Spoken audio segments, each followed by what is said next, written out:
And staying with news related to Cuba, the country's authorities started restoring its energy system Sunday, a day after a nationwide collapse of the entire grid left millions of people in the dark. It was the third time in March that the entire country has been plunged into darkness due to the fuel crisis in the country triggered by the USA's sanctions on Cuba. According to a report from the state-run Electric Union and the Ministry of Energy and Mines, some 72,000 customers in the capital, among them 5 hospitals, had electricity again early today. But it's only a fraction of Havana's total population of approximately 2 million people.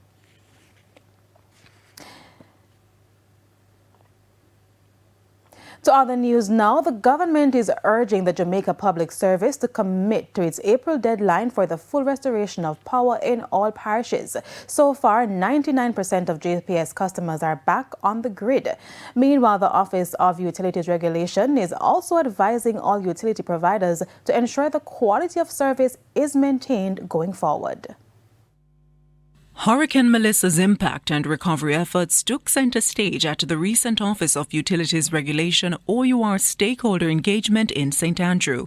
In his presentation, Energy Minister Darrell Vaz lauded the JPS for restoring power to 99% of customers, but reflected on the thousands of people who are still without electricity. I haven't forgotten 5,000 customers by the end of this month and the balance by the end of April.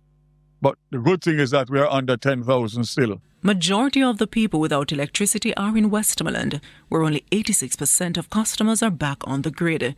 In St. Elizabeth, 93% of customers have power and 99% in St. James. Power has been restored in all other parishes. Until everybody is connected, the work is not over. Because those persons who don't have light and don't have water are absolutely stressed out to the maximum. Mr. Vaz also explained that the plan going forward is to build resilience in local infrastructure and financial systems so that the island can better prepare for future storms.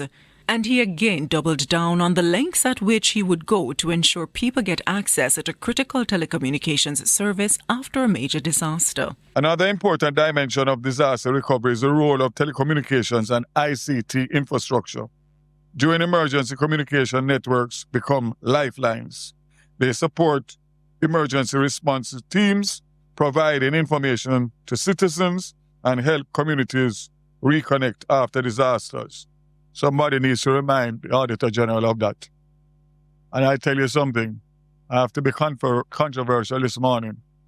If I had to order some more Starlink, God forbid another hurricane come, I would do the same thing over and twice on Sunday.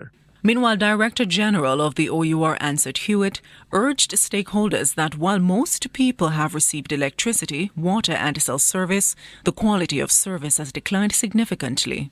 And that is something that our utilities will have to get back to attending to very quickly as the next priority. Nakinski Robinson, TVJ News.